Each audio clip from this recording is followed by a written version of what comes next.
Bonjour et bienvenue dans le podcast de Parents Voyageurs. Je suis Émilie, passionnée de voyages, de rencontres et de découvertes. Dans ce podcast, je donne la parole à des familles de voyageurs, qu'elles soient expatriés, nomades, tour du mondistes ou simples touristes. Nous explorons ensemble les différentes facettes du voyage en famille. Le podcast Parents Voyageurs est disponible partout, sur notre blog bien sûr, et sur votre plateforme d'écoute préférée, ainsi que sur la web radio Allô la planète. Alors détendez-vous, embarquement immédiat pour un nouvel épisode. Bonjour les parents voyageurs, je suis ravie de vous retrouver pour cette nouvelle saison et de reprendre le micro. Alors aujourd'hui, je voulais vous parler d'un sujet qui me tient à cœur. Il existe un vrai fléau sur la photo parfaite que l'on rapportera de son voyage, des cases à cocher et des choses à voir à tout prix lors de ses voyages.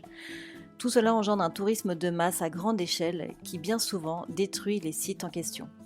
Julia, mon invitée du jour, elle, fuit tout cela. Et c'est pour cela que j'ai voulu lui donner la parole dans cet épisode. Julia et son mari ont toujours voyagé avant d'avoir leur fille Madeleine. À son arrivée, ils ont continué à arpenter les routes du monde. Aujourd'hui, Madeleine a 5 ans et avec ses parents, elle explore le monde, mais pas n'importe comment. Julia a cœur de vivre des expériences en famille plutôt que de cocher des cases et des lieux à visiter. Dans cet épisode, elle partage sa vision du voyage, comment éviter la foule même dans des pays où le tourisme de masse est présent, et elle partage aussi ses tips pour vous aider à voyager de cette manière, si vous le souhaitez, bien évidemment. Je vous souhaite une très belle écoute. Bonjour Julia, merci de participer au podcast des parents voyageurs. Je suis heureuse de t'accueillir aujourd'hui. Bonjour, c'était avec grand plaisir. Julia, est-ce que tu peux commencer par te présenter et me dire un peu quel type de parents voyageurs vous êtes toi et ton mari ? Oui, alors Xavier et moi, on avait déjà l'habitude de voyager avant d'avoir notre fille Madeleine qui a 5 ans. Donc on avait pas mal voyagé en Asie du Sud-Est.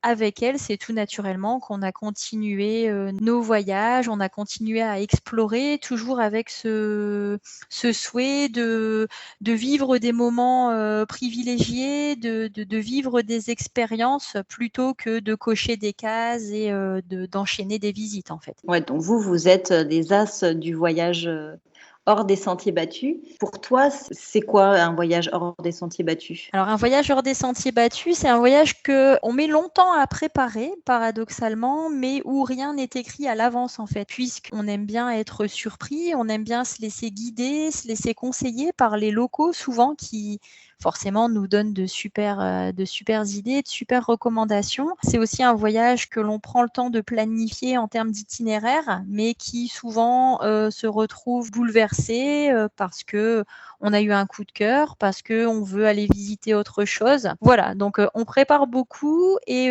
on change beaucoup au dernier moment aussi. C'est un voyage qui nécessite quand même une organisation quand même en amont, surtout avec des enfants. Oui, alors contrairement à ce qu'on pourrait croire, partir comme ça à l'aventure, ça nécessite, je pense même peut-être plus de préparation qu'un voyage organisé traditionnel, dans le sens où pour pouvoir faire les bons choix sur place, je pense qu'il faut avoir déjà bien étudié les possibilités avant, bien étudier l'itinéraire, avoir quelques repères en tête pour aussi se permettre de profiter un maximum sur place et ne pas perdre de temps à chercher des infos, à planifier des transports ou des hôtels. Voilà, donc il faut quand même, je pense, bien préparer sa destination à l'avance, et sans compter que c'est vraiment un plaisir pour moi de préparer à l'avance les voyages. Ça permet de rêver quelques mois à l'avance. C'est vrai que généralement, on dit toujours le voyage commence dès que tu commences à ouvrir un guide et que tu commences à le préparer. Et c'est vrai, en fait, tu commences déjà à être en immersion au moment où tu commences à faire tes recherches, et ça c'est vraiment super agréable. Par rapport à l'organisation, est-ce que par exemple tu vas réserver tes hébergements en avance? Quoi un petit peu ta stratégie par rapport à ça? Alors en fait, on établit un itinéraire à l'avance, on réserve quelques hôtels en se laissant toujours des creux dans l'organisation, de manière à pouvoir réajuster, de manière à pouvoir se laisser la possibilité de changer d'itinéraire, de rester plus longtemps. Ça nous arrive quand même assez souvent dans des lieux pour lesquels on a un coup de cœur. Donc, soit on prend des annulations possibles sur les moteurs de recherche, sur les principaux sites de réservation, et en parallèle, comme je te dis, on laisse des trous dans le programme. Alors maintenant, vas-y, fais-nous rêver. Quels sont les pays coup de cœur que tu as fait hors des sentiers battus? Avec ta fille prioritairement évidemment, mais aussi sans ta fille. Tu as dû du coup vivre des expériences en immersion complètement dingues. Tu as des petites choses à nous raconter? Alors, comme ça de tête, on a vécu pendant une petite semaine en Indonésie, sur l'île de Bali, dans un village de peintres. Qui était franchement fantastique. On était au cœur du village, on était avec les habitants, on vivait avec eux, on allait dans les champs, etc. Et donc, c'était le village de Keliki. C'était une expérience fantastique. Donc là, on n'avait pas encore Madeleine. Avec elle, on est allé l'année dernière en Thaïlande, du côté de Chiang Mai. Donc pareil, ville quand même qui est relativement touristique, mais qu'on a essayé de découvrir du côté off, du côté moins touristique. On a fait des sources d'eau chaude dans lesquelles on a passé une journée entière avec elle, à se baigner avec les locaux, à échanger.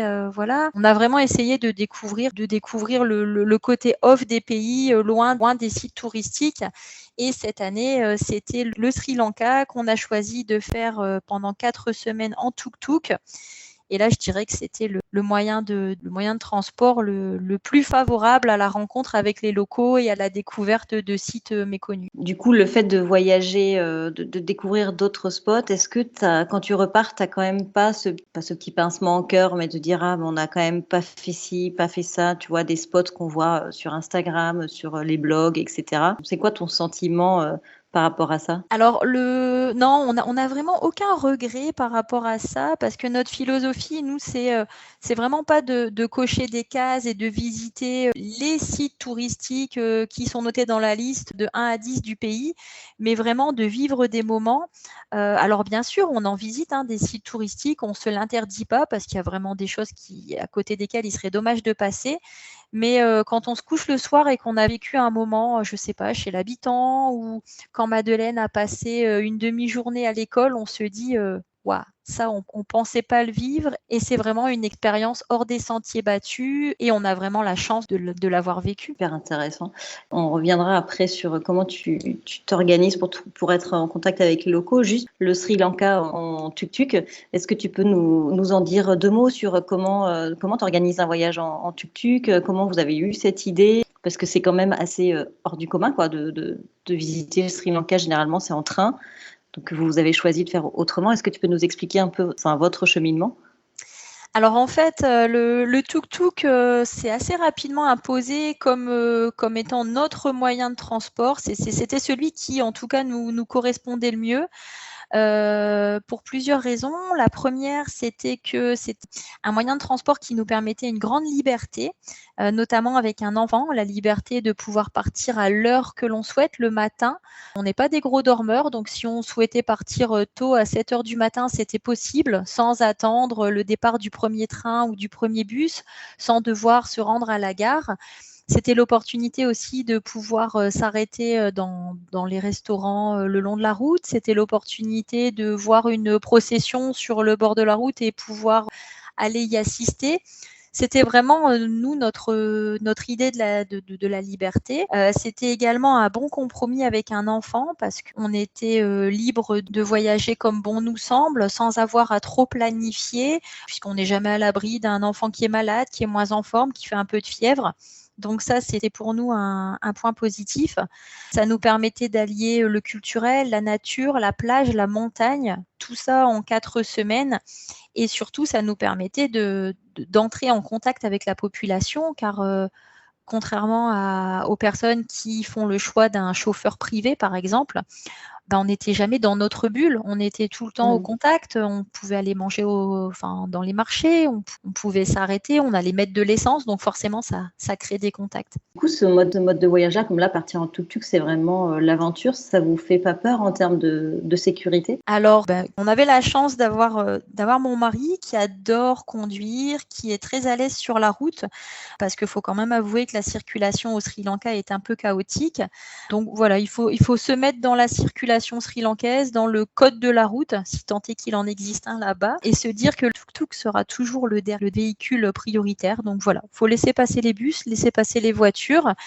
Et après, ça roule vraiment. Il faut se mettre dans le rythme sri-lankais. Quand tu arrives là-bas au Sri Lanka, donc tu établis ton itinéraire, enfin au Sri Lanka ou d'autres pays d'ailleurs, mais tu établis ton itinéraire et après là-bas, comment tu fais pour trouver des contacts de guest house, pour justement favoriser la rencontre, le petit truc qui va faire que tu vas vivre une expérience différente des autres? Eh bien, au début, je dirais qu'on fait un peu comme tout le monde. On essaie d'aller regarder sur les forums de voyageurs, sur les guides, etc., pour les premiers hôtels ou les premières guest house. Et ensuite, de fil en aiguille, on a des recommandations des guest house précédentes. Et je dirais qu'on ne s'interdit rien, en fait, en termes de rencontres. Les gens viennent nous parler parce que souvent, il y a la curiosité. Et voilà, on échange. Et il y a toujours quelqu'un pour vous proposer un restaurant, de manière désintéressée. Il y a toujours une personne pour vous conseiller un hôtel. Et de fil en aiguille, en fait, on en arrive à se retrouver dans des écoles, dans des temples, invités chez des gens, dans des fêtes. Et c'est ça qui fait la richesse. Alors après, il faut pas partir avec une idée trop fermée du voyage. Sinon, je pense qu'on se ferme un peu à toutes ces opportunités qui se présentent. Ouais, et ça t'est déjà arrivé d'avoir été invité à une fête locale, à un mariage ou je ne sais quelle autre festivité de village ou chez des personnes? Alors, ça nous est déjà arrivé plusieurs fois, notamment dans le domaine du sport. Mon mari et moi, on pratique la course à pied. Plusieurs fois au Mexique ou en Malaisie, par exemple, on a vu en se promenant qu'il y avait des courses à pied qui étaient organisées. Donc là, on a pu s'inscrire et forcément, on était un petit peu l'attraction de la course. Et voilà, on parle avec les gens sur la course. On s'est retrouvés invités à un repas d'après-course dans un lagon au Mexique. Enfin, c'était incroyable. Voilà, sur des relations qui se créent comme ça par hasard, alors que jamais on n'aurait pensé aller courir à ce moment-là. Mais Ouais, c'est ça, t'es sur place et en fait tu vois une opportunité, tu vois une course, tu t'inscris et c'est de la spontanéité et c'est de dire vas-y, on le tente, on le fait, on verra bien quoi. Il y a quand même une grosse partie de choix que tu fais sur place qui crée l'occasion justement de vivre une expérience un peu hors du commun quoi. C'est ça, je pense qu'il y a une dose de chance, mais il y a aussi une confiance qu'il faut avoir envers l'autre et de ne se fermer aucune porte, de vraiment laisser les opportunités se présenter. Et je pense qu'on a de la chance parce qu'on n'a jamais eu de mauvaises surprises là-dessus. Au contraire. Et est-ce que tu penses qu'il y a des pays qui sont plus appropriés pour ça, pour des voyages hors des sentiers battus par rapport à d'autres? Est-ce que par rapport à ton expérience de voyageuse, est-ce que tu penses qu'il y a des pays où il faut vraiment plutôt rester dans les clous ou pas du tout? Oui, je pense qu'il y a des pays quand même qui s'y prêtent plus. En Asie, les gens sont quand même très ouverts, très accueillants. On a souvent vu des personnes qui venaient nous voir de manière totalement désintéressée, de manière bienveillante. Il faut se laisser porter. Alors des fois, c'est vrai qu'on a des réticences parce que on n'a pas toujours cette expérience-là en France. En Asie, on a vraiment jamais eu de mauvaises surprises. Après, on connaît pas bien l'Amérique du Sud, par exemple, donc je saurais pas vous dire si c'est à faire ou pas là-bas. Mais en tout cas, en Asie, c'est quelque chose qu'on peut faire sans trop de risques. Même avec des enfants, finalement, c'est peut-être même plus facile parce qu'ils sont des facilitateurs de rencontres. Que tu penses qu'avec du coup des enfants, c'est plus facile de vivre ces expériences immersives? Ah ben complètement parce que Madeleine est en plus très ouverte, donc elle est toujours heureuse de jouer avec des enfants de son âge, d'aller dans d'autres écoles, d'autres pays, et parfois c'est même nous qui suivons le mouvement quoi, parce que elle est à l'initiative de certaines rencontres, les gens l'emmènent dans les cuisines pour voir comment on prépare son plat, ils l'emmènent dans l'école, et parfois même c'est nous qui suivons. C'est trop chouette. Elle est déjà allée à l'école dans un autre pays? Oui, l'année dernière dernière, en Thaïlande, à Chiang Mai, on était allé visiter un village d'une minorité ethnique. Pareil, elle avait assisté à 1 heure à peu près d'école en maternelle dans un village un peu reculé dans les montagnes. Chouette, elle a aimé, j'imagine. Ah ben, elle avait adoré, surtout que les enfants avaient l'uniforme, ils venaient tous lui parler. Donc c'est d'ailleurs rigolo de voir parce que elle, voilà, elle parle 2-3 mots d'anglais, bonjour, au revoir, merci. Les enfants entre eux arrivent toujours à se débrouiller avec quelques crayons de couleur, avec quelques coloriages. Voilà, il y a toujours moyen d'établir un contact. Donc je pense que c'est formateur pour elle et elle nous en parle encore, elle en garde des bons souvenirs. Trop chouette. C'est vrai que les enfants, ils ont cette facilité de pouvoir jouer avec d'autres enfants, se comprendre, sans parler la même langue. Ils sont vraiment bluffants pour ça. Tout à fait. Non, c'est vraiment c'est intéressant et c'est curieux à voir. Et nous, ça nous ouvre beaucoup de portes. Donc, je pense que toute la famille en ressort gagnante. Moi, j'ai une question qui me vient par rapport, des fois, aux disparités sociales qu'il y a dans certains pays. Tu vois qui est pauvre et toi, tu arrives en tant qu'Européen. Tu es de toute façon, financièrement, en tout cas, riche, entre guillemets, que tu n'as jamais senti ce malaise par rapport à l'écart qu'il peut y avoir entre eux et toi. Déjà, comment tu le vis, toi, et est-ce que tu as déjà senti des fois ce malaise par rapport à cet écart social, quoi, entre toi, touriste, et eux, population locale? On est bien conscient de cette différence, je dirais, de revenus et de niveau de vie. Cependant, ce qui nous a toujours bluffé, ce qui nous inspire et qui continue à nous donner des leçons, je dirais, dans la vie de tous les jours, c'est de voir que effectivement ces gens ont moins de revenus, mais sont heureux de ce qu'ils ont, ils s'en contentent, ils savent se créer des moments avec des petits revenus. C'est toujours pour nous, c'est toujours une leçon de vie en fait, de voir comment ils sont heureux avec peu finalement. Et je pense qu'on devrait réellement s'en inspirer.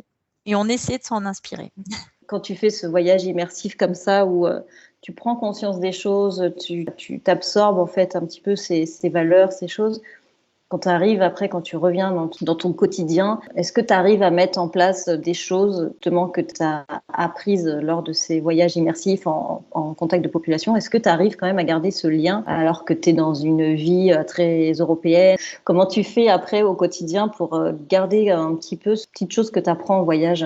Et on essaie de garder un petit peu cette philosophie de voyage en se rendant compte que si on est capable de partir pendant 4 semaines avec un sac à dos de 10 kilos, finalement, tout ce qu'il y a dans le dressing, c'est peut-être un petit peu superflu. Donc, au quotidien, on essaie on n'est pas des acheteurs compulsifs, mais on essaie d'acheter moins, peut-être de se contenter de ce qu'on a en termes de vêtements, tout ce qui est fast fashion, tout ça. Il y a une vraie réflexion là-dessus. On est plus dans le partage également, c'est-à-dire que les vêtements de seconde main, Madeleine, on n'hésite pas à donner derrière pour que d'autres puissent en bénéficier. Voilà, on essaie toujours on part de toute manière tout le temps avec 10 kilos de bagages et on revient avec 5 parce qu'on se rend compte qu'autant qu'on laisse des choses là-bas, que ça puisse faire plaisir à des gens parce que nous ici finalement, on n'en a pas vraiment besoin. Ouais, c'est ça, c'est quand même assez difficile de poser un peu on a des vies complètement différentes, mais c'est vrai que comment tu fais vraiment au quotidien pour garder pas un peu les pieds sur terre, mais retrouver un peu cette sobriété que tu as en voyage? C'est sûr, et ça permet de se rendre compte aussi qu'on a besoin de peu. Et contrairement à ce que peuvent penser les gens, ça nous montre aussi que faire un voyage, c'est pas nécessaire de dépenser des sommes astronomiques pour aller à l'autre bout du monde et vivre dans une vie de luxe. Je pense que c'est au contraire pouvoir se retrouver en famille, pouvoir vivre de choses simples et s'adapter à la vie du pays parce que selon moi, ça n'aurait aucun intérêt d'aller se mettre dans un hôtel de luxe à l'autre bout du monde, dans un pays qui ne vit pas sur ce système-là, en fait. Le vrai but des voyages, c'est de vivre comme on vit dans le pays et de découvrir la réalité du pays. Ouais, c'est vrai que quand tu es voyageur et que tu passes rapidement, tu n'as pas tellement le temps de t'imprégner de tout ça. Et quand tu passes un peu de temps vraiment en immersion, tu es plus à la locale. Et Oui. Justement, je voulais te demander pour toi, c'est la durée de voyage idéale pour être en immersion dans un pays? Alors, on part généralement 3 semaines. un mois, c'est très bien aussi. Je pense qu'en deçà des 3 semaines, on n'a pas vraiment le temps de s'imprégner de la culture. Nous, ça ne nous dérange pas de passer parfois 3 semaines dans une seule région d'un pays, alors que d'autres pourraient faire le pays entier en 15 jours. L'important, c'est vraiment de vivre des moments et encore une fois, pas de cocher des cases, c'est pas de voir un maximum de sites touristiques et de pouvoir mettre des croix en fait. Et comment tu fais pour choisir ta destination du coup? Parce que on a la liste des voyages, des choses que tu as envie de voir au moins une fois dans ta vie, mais quand tu dois choisir un pays en fonction de ce que tu pourrais vivre là-bas localement, est-ce que toi aussi tu as quand même une liste en tête ou est-ce que tu choisis en fonction de certains critères bien spécifiques? Alors, on a toujours une liste de rêves qui, au fur et à mesure que des cases sont cochées au niveau des pays, se re-remplit.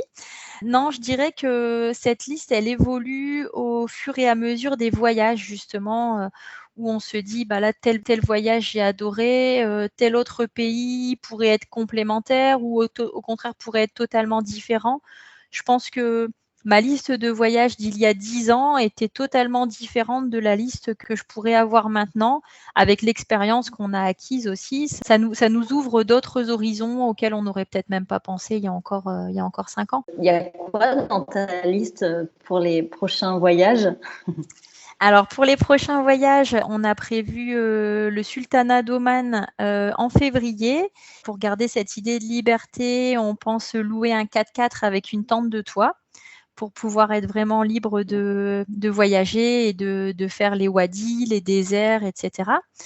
Mon mari, qui a vraiment bien aimé l'expérience tuk-tuk, à défaut de pouvoir ramener notre tuk-tuk en France, il voudrait partir au Cambodge où visiblement il est aussi possible de voyager avec ce moyen de transport. Donc c'est à l'étude pour les prochaines grandes vacances. Trop bien, il s'est découvert une passion de pilote de tuk-tuk.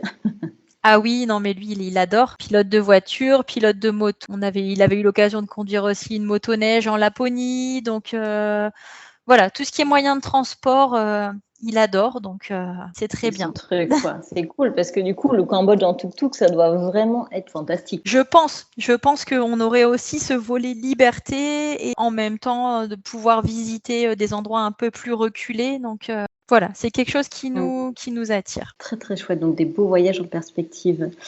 En termes de budget, est-ce que tu peux nous dire si ça change vraiment quelque chose en termes de budget, un voyage plus traditionnel et en immersion? Est-ce qu'il y a des choses auxquelles il faut penser? Est-ce que c'est mieux de passer par une agence pour certaines activités? Alors nous, on ne passe jamais par agence. C'est vrai que on se garde toute cette partie préparation pour nous parce que c'est un vrai plaisir de préparer pendant des mois le séjour, de repérer les endroits, de chercher les bonnes adresses, etc. Donc en termes de voyage, je dirais que quand on organise nous-mêmes, forcément, ça revient beaucoup moins cher. Le fait d'éviter aussi parfois les gros sites touristiques, ça permet de faire des économies qui sont non négligeables, notamment en termes de logement et de repas.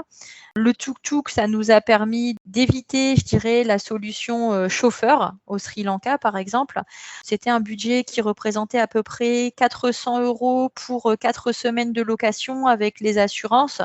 Donc, pour nous, c'était une solution vraiment avantageuse, tant en termes financiers qu'en termes de liberté et de découverte. Ouais, c'est vrai que certains sites touristiques sont extrêmement chers et en famille, quand tu multiplies par 4 voire 5, ça reste quand même des budgets très élevés, quoi. Donc quand on sort de tout ça, finalement, on récupère ce budget pour faire autre chose. C'est quand même pas négligeable, quoi. Tout à fait, surtout qu'au Sri Lanka, il y a réellement une préférence nationale qui est normale. Les prix des entrées sur les sites nationaux pour les étrangers sont souvent x20 par rapport au prix d'entrée sri-lankais. Donc Ah ouais. là où un Sri Lankais va payer 1 ou 2 euros pour monter sur le Lion Rock, qui est vraiment l'emblème du pays, pour les étrangers, ça sera 35 $. Donc c'est vrai que le fait de trouver des alternatives à tous ces grands sites touristiques, ça permet de faire des économies et puis ça permet aussi de baigner dans le local, d'être avec des Sri Lankais et non pas avec des touristes. C'était ce qui nous intéressait particulièrement. Est-ce que tu souhaites ajouter autre chose sur un point qu'on n'aurait pas abordé? Non, je pense que faut le mot de la fin, je pense que ça serait vraiment de ne pas se fermer de porte, se laisser des opportunités, ne pas avoir peur de se lancer parce que en tuk-tuk, c'est vraiment une aventure pour toute la famille. Madeleine qui est assez réticente à voyager en France et comme je pense tous les enfants ne cesse de dire quand est-ce qu'on arrive, j'en ai marre, j'ai mal au ventre. On n'a jamais eu une seule plainte dans le tuk-tuk. Donc, c'est vraiment positif, on n'en retire que de bonnes choses et il faut vraiment pas hésiter à se lancer. Ouais, à partir du moment où c'est ludique pour les enfants, ils adoraient, quoi. C'est évident. Tout à fait, ça passe très bien, on s'arrête quand on veut, on peut voyager à l'heure que l'on veut, on peut s'organiser vraiment comme on le souhaite et ça c'est un vrai point positif. Et qu'est-ce que tu pourrais conseiller aux voyageurs qui souhaiteraient se lancer dans ces voyages plus en immersion mais qui ont un petit peu peur d'aller vers les locaux ou voilà, qui n'osent pas forcément faire le premier pas parce qu'ils ont peut-être toujours été en voyage organisé, etc. Est-ce que tu aurais des tips? J'ai mon mari qui a l'habitude de dire tant qu'on a un passeport et une carte bleue, on est sauvé. Et oui, au final, je pense qu'il peut rien arriver de très grave. On peut se débrouiller par soi-même, peut-être à commencer par éviter les grands hôtels et les grands complexes, privilégier les petites guest house familiales et le reste suit en fait. Quand on est dans une petite guest house où il y a seulement une famille, on entre beaucoup plus facilement en contact avec les hôtes. On mange, on peut leur demander de nous préparer à manger. On peut découvrir le système scolaire très facilement parce que généralement, il y a des enfants, ces enfants vont à l'école. Enfin, c'est tout un ensemble de choses qui font que la communication est beaucoup plus simple et beaucoup plus fluide que quand on est dans les carcans finalement du tourisme traditionnel avec des guides, avec des chauffeurs, avec toute cette kyrielle de professionnels qui vous entourent, qui vous protègent peut-être, mais qui vous empêchent aussi d'accéder au local et au vrai sens du voyage en fait. Ouais, c'est ça, en fait, tu as raison. C'est vraiment tous ces professionnels qui nous coucounent un peu, en fait, qui nous enferment dans ce cocon et en fait, ça nous empêche de voir peut-être un peu plus librement. Tout à fait, et ne pas avoir peur, ne pas hésiter à se lancer. Il ne va rien arriver de grave et dans le pire des cas, c'est juste bien et dans la majorité des cas, c'est des expériences exceptionnelles qui marquent. Oui, c'est vrai, c'est exactement ça, quoi. Qui tente rien à rien. Et puis de toute façon, on le dit toujours, hein, le voyage, c'est aussi sortir de sa zone de confort. Effectivement, si on reste dans un hôtel, dans son Airbnb, dans sa voiture avec son chauffeur, etc., c'est vrai qu'on reste dans sa petite zone de confort et se faire violence des fois pour essayer de découvrir autre chose ou en fait continuer à avoir cette curiosité quand on était gamin, continuer à l'avoir aussi à l'âge adulte, ça peut vraiment apporter des belles surprises en voyage, quoi. Exactement, on a eu un moment un souci avec le tuk-tuk aussi qui ne voulait plus avancer, qui galérait un peu dans les côtes.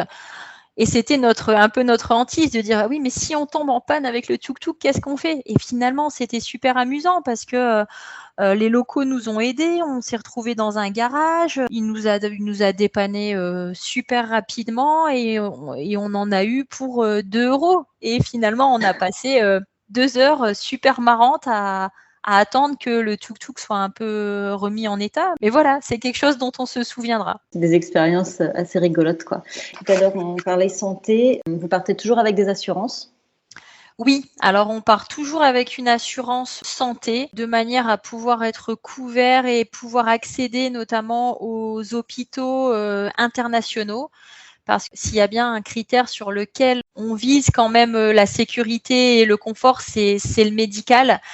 Si on devait être hospitalisé, si on devait subir une opération chirurgicale, on veut quand même que ça puisse se faire dans des hôpitaux internationaux et qui dit hôpital international dit frais de santé importants et je pense que c'est important quand même d'être bien couvert. Ouais, et tu me disais tout à l'heure que tu passais souvent par Chapka, c'est aussi le partenaire voyage de Flo pour son tour du monde.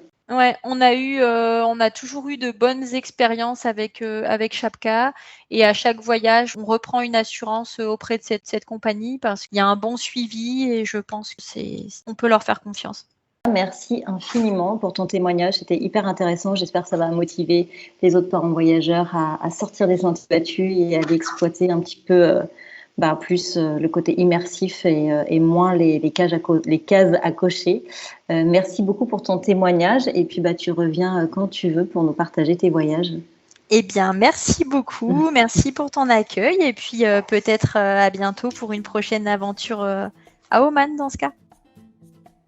J'espère que cet épisode vous a plu. Si c'est le cas, n'hésitez pas à nous le dire, à laisser un commentaire ou 5 étoiles sur votre plateforme d'écoute. Comme vous le savez, cela nous aide énormément à faire grandir ce podcast et à nous faire gagner en visibilité. Voilà, je vous souhaite une très très belle semaine et je vous dis à mercredi dans 15 jours. Bye!